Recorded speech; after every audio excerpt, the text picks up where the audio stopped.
Okay, so it's a few minutes after 12, maybe we'll start. So welcome. Hello, everyone. Thanks for joining today's webinar. My name is Moira Roberts. I'm the police lead for Cloud Gateway and also an elected member of the Tech UK Joint Emergency Services and Management Committee, which is a bit of a mouthful. Today, we're going to be talking about building a strong digital foundation in justice and emergency services. Joined today by Justin Day, who's one of the co-founders of Cloud Gateway, and our colleagues at Agilisis, James West and David Wild. So thank you very much, gentlemen, for joining us. Before we start, and I asked the guys to just do a quick intro, just to let everyone know that we are recording this session and we'll be publishing a copy of that on our website if anyone's interested afterwards. So without further ado, I'd like to hand over to Justin. Give us a quick intro, Justin, set the scene for our audience. Be great. And you're on mute. Fantastic. On mute now. Am I on mute now? Yeah, no, you're not. I can hear you. Great start. I think I jumped the gun. So I guess we'll go around quickly, intros, and then I'll do a little bit about what we're going to be talking about today. So just introduce myself. My name is Justin Day. I'm the CEO and co-founder of Cloud Gateway. Give you an idea of my past, which I think will tie in nicely to when we're talking about a foundation. I've spent pretty much my entire working life in networks and network security.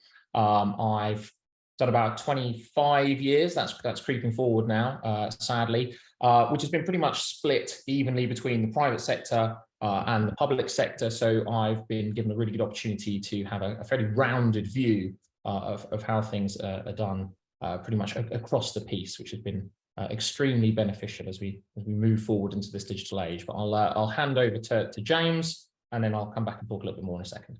Thanks, Justin. Thanks, Justin. Hi all, James West. So I lead our Agilisis UK Police and Justice practice, and we currently work with 20 of the UK police forces and justice organisations across the UK at the moment. Pleasure to talk with you here today. A little bit about my background. 16 years was spent actually as an operational police officer in a variety of forces. Also spent some time at the Home Office on a couple of the national programmes, and for the last sort of 4.5 years we've been looking after and leading police and justice in Agilisis. So pleasure to meet you all. Thanks, James. You hardly look old enough. 16 years in operational police. Obviously, yeah, you were on the front line. David. Hi, and lovely to meet you all. David Wild, cloud partner at Agilisis. I've been 20 years now leading infrastructure services, and about 12 years ago started to develop our first cloud operational service. Continued to develop that, but then built our practice that delivers hybrid cloud transformation programs predominantly for UK public sector organisations. Does include blue light and police as well, and looking forward to this conversation today. Brilliant, thanks, David. So, Justin, what do we mean by building a strong digital foundation? What is it and why is it important? On mute again. Definitely not. I think it's just. Oh, I know. I think there's a delay. There must be a delay from when I'm coming in. I'll be a bit more slow off the mark. Yeah, for anybody that knows me, this is something that I feel quite passionately about, certainly by terminology, and I think this is, understanding and explaining, I guess, what I see from this will sort of inform the discussion and hopefully get some thoughts provoked as to what this is all about. I think what we've seen over, the last, you could say 10, 15 years, some people may argue less, some may argue more, is the rise of the importance of IT and into this digital age. I think you look at the sort of words that are more usually banded around applications and services, and of course everyone's favorite would be cloud, which could be a number of things. It could be public cloud, it could be private cloud, we could be talking hosting, we could be talking a philosophy. But ultimately, these are all things that can drive change in an organization. Of course, we're looking at justice and emergency services specifically here.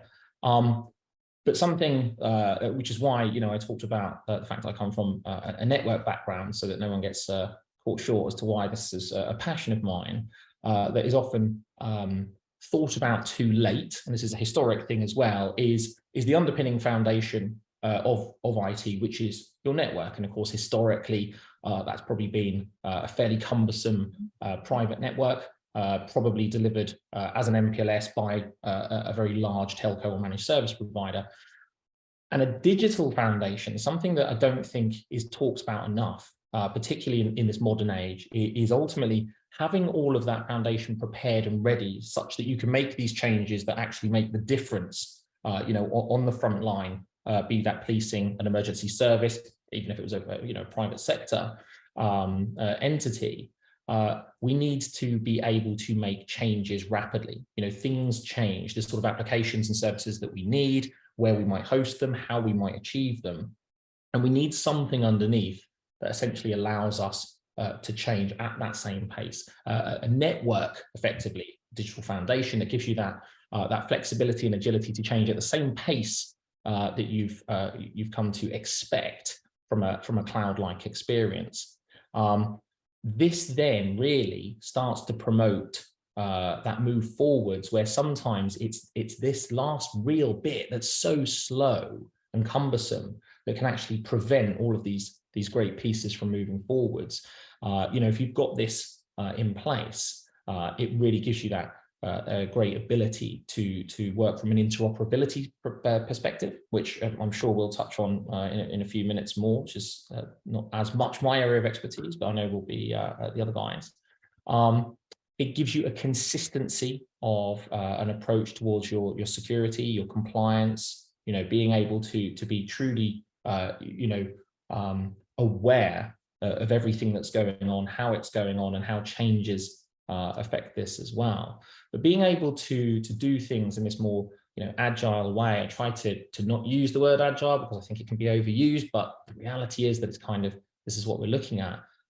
Just gives us that platform for change with no real excuses, allows us to make that difference way more quickly. And ultimately, the truth is technology is an enabler.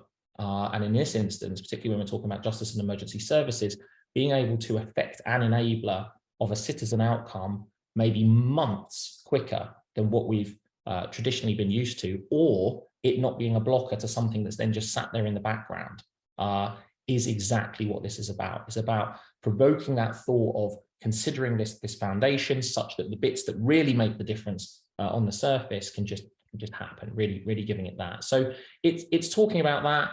It's giving a bit of thought around that and seeing how we can drive that. And that's what the digital foundation is. That's the kind of conversation that I think we're going to have. And thank you. We'll be setting the scene.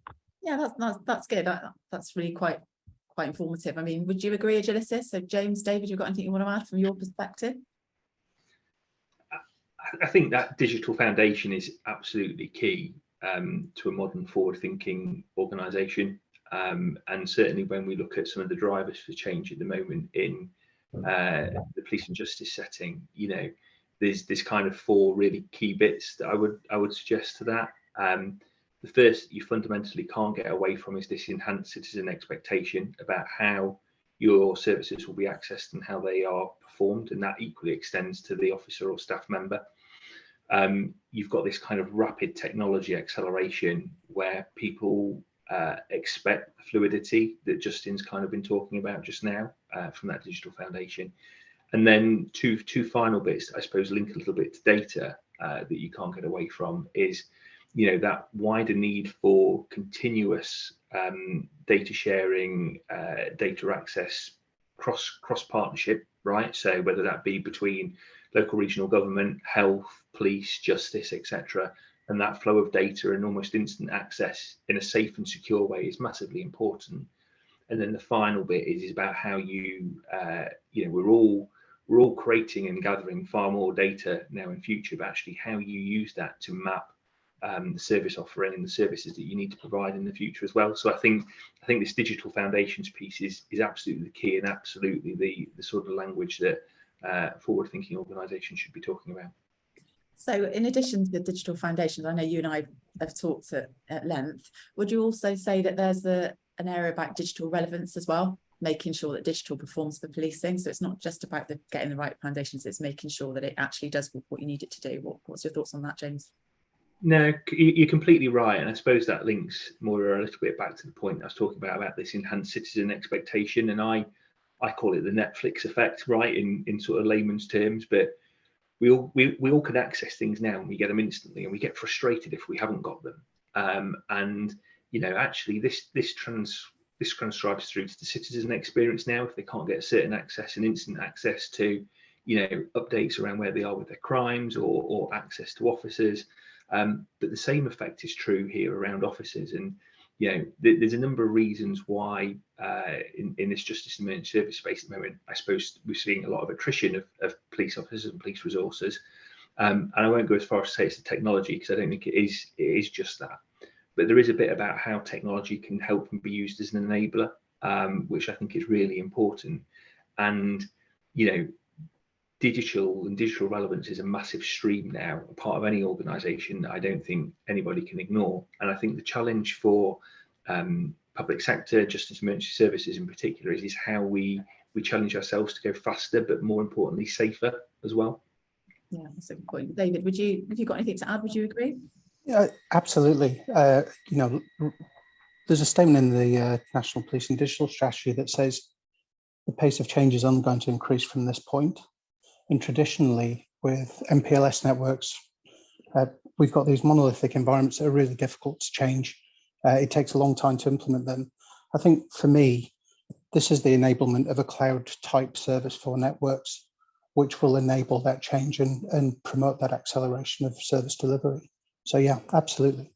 Good. So that leads nicely on to, again, another point I'd like to ask for Agility's opinion on is, so you guys help organisations, not just police, but other areas to transform.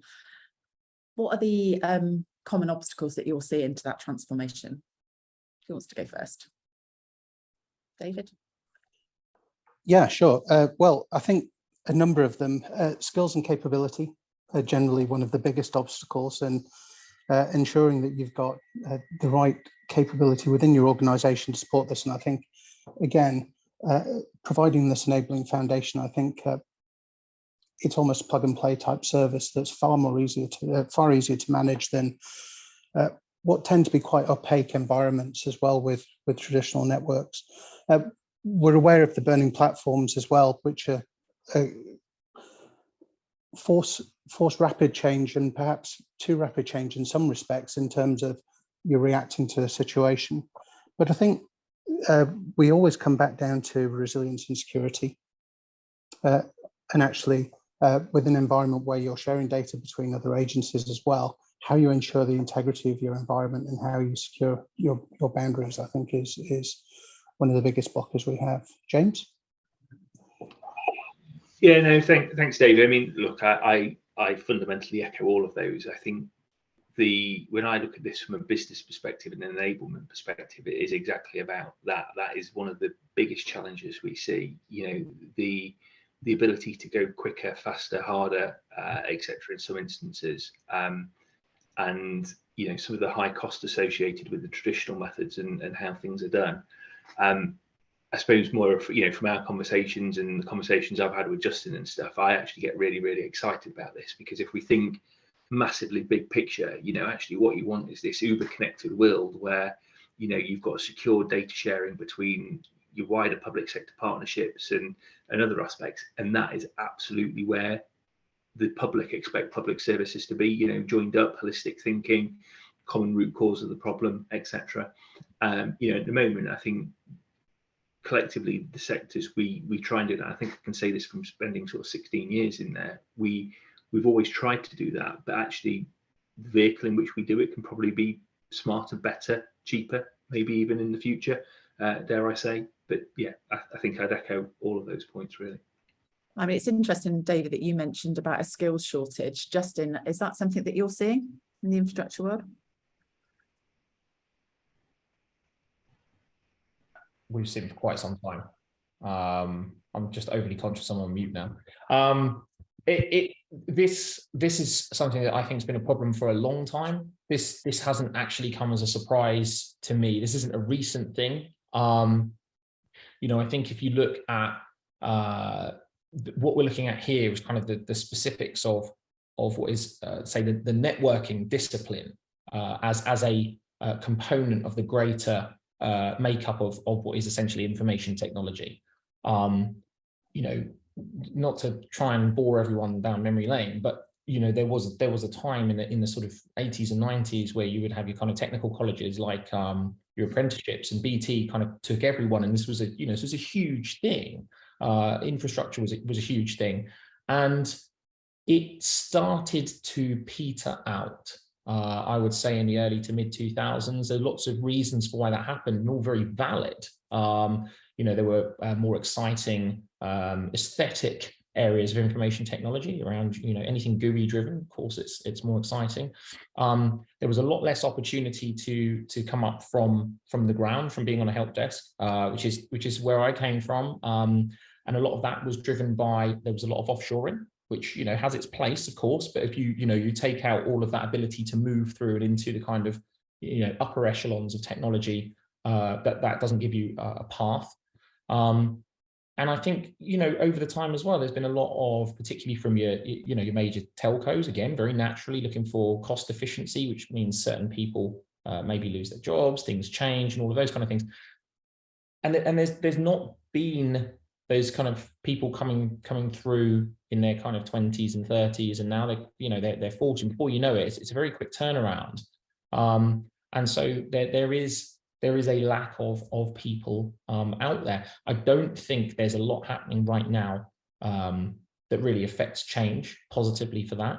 I think what's happened is there's been a bit of a from a technology vendor perspective, when you make things more accessible and easy, visually, then people who don't have that background or skill set can start pressing radio buttons and twiddling, sliders, and essentially if it works, it works. But the reality is, even if you abstract some of that away, which makes it easier for people that don't have that kind of skill base, you still ultimately will have issues or problems, inefficiencies. You'll have inconsistencies. That's just the very nature of it. And so I would say absolutely, I've seen this for some time. Don't think it's changing. I think at the moment, therefore, what we really need to do is for the sort of pool of skills that we have left, is to make it as efficient as possible, to drive as much as you can with as few people that you have, simply based on the supply rather than the demand.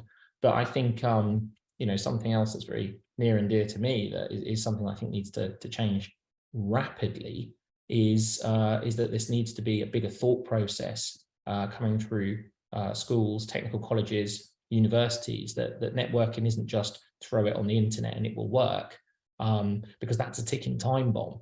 Because the more that we put into cloud, and the more that we start to, which by the way is a good thing, we're creating very much a kind of a spider's web of all of these things that need to come together, and that makes it more difficult to manage, which then by proxy, that's a network joke, makes it slower.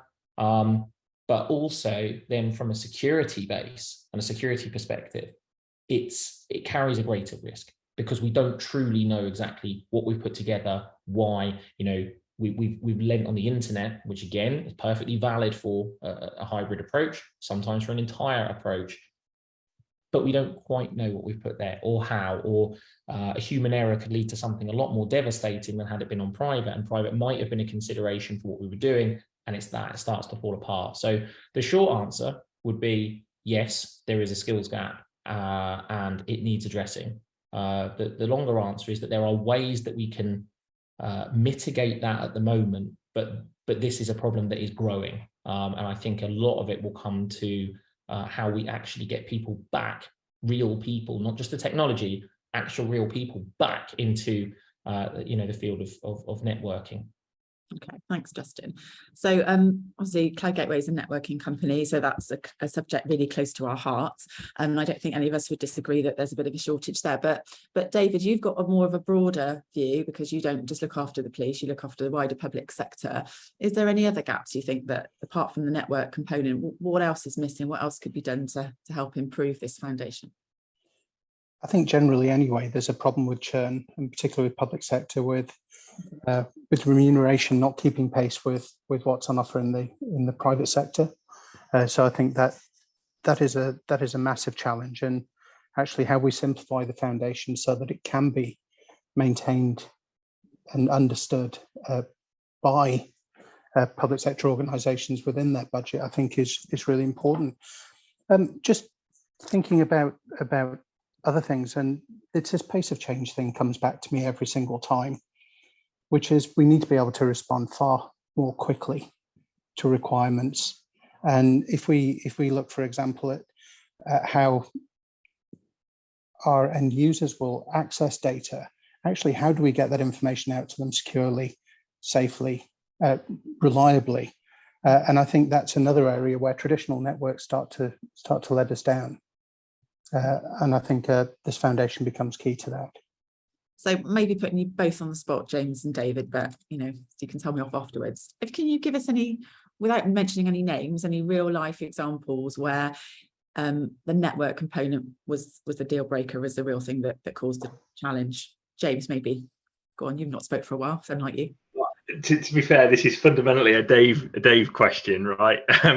So Dave, you go first, and I will bolt on here. Well, the most extreme I would have, and I think is interesting, organisations tend to procure their networks from one vendor. Yeah, that tends to be the way it works.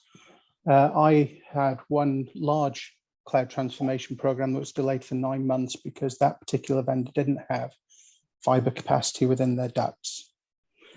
So 9 months to connect a data center. It was a Crown hosting data center as well that they didn't have capacity into. And actually finding a way around those sorts of problems is absolutely crucial. The rest of the program, absolutely fine, delivered on time, on schedule, but we couldn't do anything if we couldn't talk to the data center. That was a few years ago. I won't mention which organization we're working with. you too. But you can guess. But that was a major problem that caused huge implications with having to extend the original contract that we were helping the organization migrate from, just to not actually getting access to the improved services that they were looking to access anyway. So that's a very extreme example. But routinely, we come up against unprogrammed delays in our transformation projects because we are stuck with a traditional network, an MPLS network provided by a single vendor. I think finding a way around that where you can be vendor agnostic is absolutely crucial to unlocking that particular problem. It's music to our ears. Do you want to add anything, James? I think, look, just a couple of bits in. We speak with lots of different customers. The majority of them are still on premise. A number of them have creaking infrastructure. I think is how I would describe it. And this often is seen as a bit of a poison chalice. And I think actually, I've kind of personally welcomed the relationship and partnership between sort of Cloud Gateway and Agilysys, because it gives us an option to accelerate things far quicker in the future. And speed is important at the moment. When you look at the sort of the cloud first approach and principles, and back to that point earlier around citizen and officer, staff member, public expectation, etc., it's significant. And I think we've got to do more and look at alternative ways to meet some of those demands, if I'm being perfectly frank. Okay. I did have one more thing just to add, which is we talk about implementation and accelerating, but there's also what happens at the end of a contract as well. And so with traditional network environments, you tend to have coterminous services. Yeah. And so you might have 80, 100 locations, and your network contract expires on the same day across all of those 80 sites. Mm-hmm. And again, I think taking a cloud-based approach to networking allows you to have a ragged end, and actually allows you to select the right vendor on the right terms for each particular location that you're trying to connect as well. So I think it's, this isn't just about the technology, but it's also about the freedom that it gives you within your broader network arrangements. Thanks, David. I mean, Justin, I think that's probably summed up a lot of the stuff, the reasons why Cloud Gateway exists, doesn't it? Is there anything you want to add about the whole vendor lock-ins? I think David's point about commercial flexibility and agility is a big thing. I talk a lot about cultural change rather than the technical change. I think these poor cultural original things that people are used to, which usually is a contracts and commercial, then drive poor technical decisions, because you're trying to get out of something that was horrendous and gave you none of this, and so you take the first thing off the bat. So we've seen a number of organisations who, of course, become very fashionable for many years is to put everything on the internet. And I don't want to give the impression that I'm saying the internet is completely wrong, because in fact, in many examples, it is completely right, either in entirety or as part of a hybrid setup. But it's the easiest thing to immediately go to and can cause its own problems. The inflexibility commercially is one of the major reasons for the need for change, and that also underpins what your digital foundation truly is. It is that, I know that the word's oft thrown around, agility, flexibility, but it is those things, and it's not just technical. Things like in the past where, classic kind of MSP telco contract is, thou will use our technology and only from us. That's unacceptable. It's an odd power shift or odd power shift that is now happening, which is a good thing, where all of the kind of power and control sat with that really what was the supplier, and that's not a good thing. That's not really helped anybody, and that's why things haven't moved forwards. That's got to change. I think it is changing. I think getting this right is exactly what it's all about. It's about being complementary to services, applications, clouds, other companies. Collaboration is another one of those words everybody loves to talk about, but the reality is that is a great outcome for your customer. But whether you like it or not, as a provider of services, it's a good thing. And it really, truly, if you embrace it, it actually all works really, really well and works together and gets the best of all the outcomes. So yeah, I think it's something that's often overlooked, is the commercial side of things.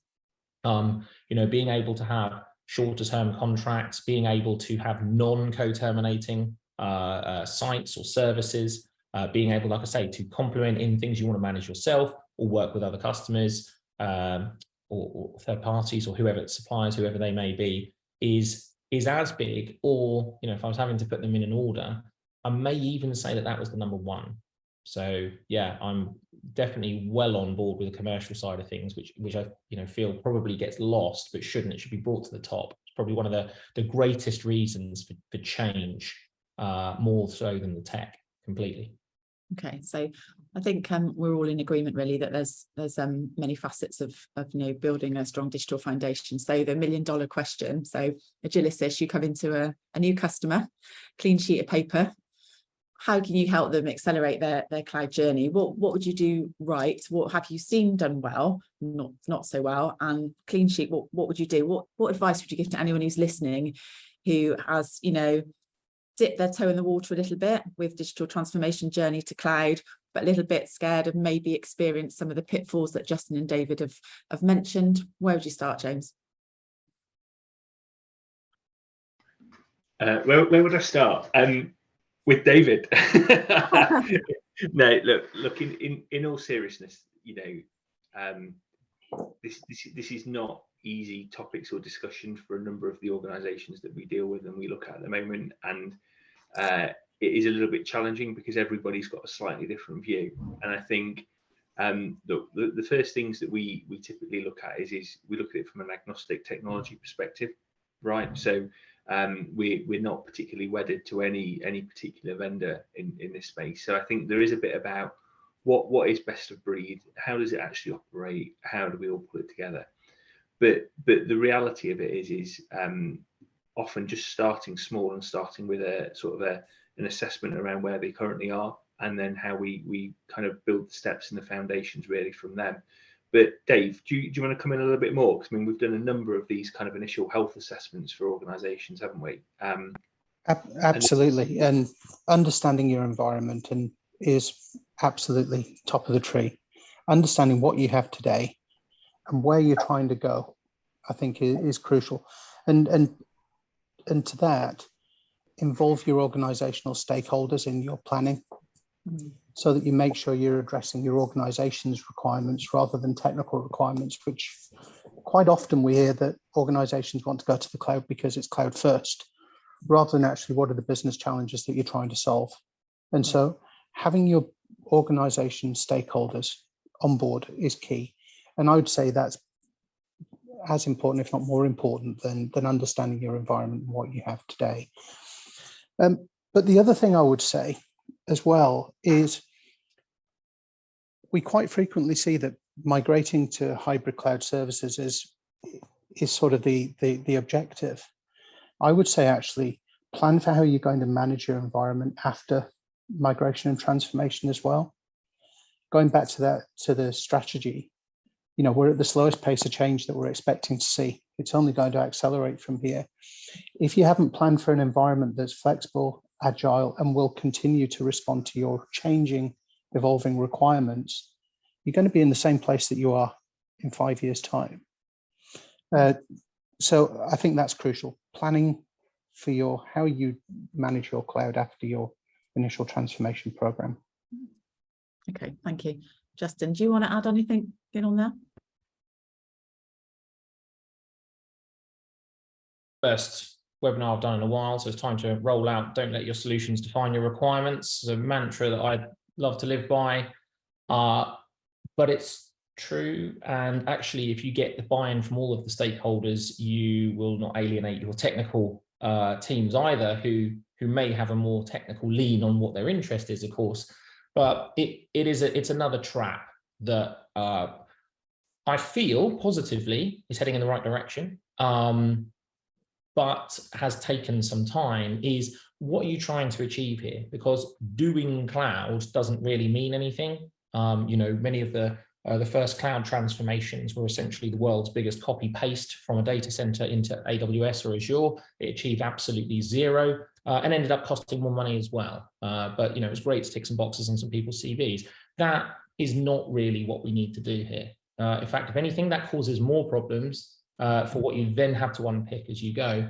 I think for some time, hybrid became this kind of dirty fallback, like, oh, we don't really know, maybe some stuff will stay, maybe cloud. It's like, actually, logically, hybrid is the only way forward, because hybrid just allows you to choose what's right. That doesn't prejudice you from putting 100% of stuff in cloud. And so that to me would be the architecture that everyone should be building, because all it is an option set. You know, you could still have everything up in cloud. So yeah, I think it really is about understanding what you're trying to achieve, and you know, pulling that back into that foundation is not trying to overthink what tomorrow looks like and what next week looks like and what a month looks like, because the pace of change of IT is now exponential. I mean, it's off the charts. It's mental. So you just need to be able to change. That is the sort of lowest common denominator of what you're asking for from a foundation, from the bottom of your platform. Is if I want to change in a way, you know, today I have no idea what it is tomorrow, but when tomorrow becomes today, I can press the button and change. That's what it needs really to be. And that to me would be your kind of your key within reason. I'm kind of dumbing this down. Your key and almost only requirement for the foundation piece. It's then all of these bits on top is about understanding then, yeah, what are you trying to achieve here as a business? Because this bit just underpins it. You know, it'd be very easy to talk this up. Of course, this is, you know, the world that I've always walked in and worked in. But it doesn't need to be over exaggerated. Networks can be simplified. They might be sort of a, you know, black magic underneath the hood, but really they do what they say on the tin, and they kind of always have, and that's what they do now as well. It's just changing it in such a way that it can adhere to that. So yeah, that would be my take on that. Okay, so I'm just a bit conscious of time, because we said we'd only take up about 40 minutes and we've probably only got 5 or so minutes left of that. So I'm just going to kind of go around the panel and ask for any closing comments. James, do you want to start? Thanks, Moira. So I think, you know, just listening to this, I'm incredibly passionate about how technology can enable different ways of working in the future. And back to my points earlier about the public expectation and how things and ways of working are. I see this as a fundamental route to accelerate some of that tech adoption and digital relevance really quickly, and I think that's massively important. And I know we've got some next steps potentially for people off the back of this one, but you know, the key for me with this is how we stretch the traditional thinking of business leaders into more of that digital mindset. And you know, Justin touched on it being a little bit of the black magic. You know, actually these things are possible, they are available now, and it is about helping people stretch their thinking a little bit and have the confidence to take some of these steps in the right direction for the future. And I think they're massively important. Thanks, James. Thank you. David? Yeah, thanks. I'll come back down to a cloud transformation is not the be all and end all. It's what you do after that and how you can evolve and adapt your services going forward. Technology is, as Justin said, the pace of change is growing exponentially. So actually having an environment that can flex and adapt to your evolving requirements, I think is absolutely crucial. Thank you. Anything else from you, Justin, before we wrap up? Yeah, I think if I'm coming out with cliches, I'll throw another one in. I'm gonna change it up and talk about proof of value. So the thing with networks is that there's no real concept of a proof of concept. You know, proving that I can get from A to B that's not really that special. We can do that. I think if you're taking say a cloud-like approach to what this is going to look like, you know, essentially this is compartmentalized. It can start incredibly small and it can grow and scale with what you need in line with the transformation that you're doing. I think it is not surprising to me that a number of people probably are skeptical. Why would you not be if all you've ever seen is, you know, an MPLS delivered by a telco? You're used to what that looks like culturally. You're used to what that costs. You're used to how long it takes. I would say take this tiny sliver, this entrance point, which is costing all but nothing to give you this flexibility, and then start to dial it up and see what you need as you need it, and then prove that value to yourself. You know, it's effectively a low cost, no cost entry to have that flexibility to move forwards. I mean, you know, let's be honest, of course I would say that, but I think when you've essentially got no risk attached to that, and you can start to look at how that works, particularly if you can then start to grow and expand that, not just within your own area, but in others. And by that, I mean, if we were talking like something like police forces, you could do that within your own, let's say a constabulary, and then look for interoperability outside of those and bring those quite easily together. I think that's quite a powerful thing, but these could just be trials. You can look at how it works, and it's just a very different entry point to what it's been before. It's like I say, it's like a low risk, no risk approach to that. And I think it's then the proof is in the pudding, isn't it? And you can take it from there. So that would be my closing comment.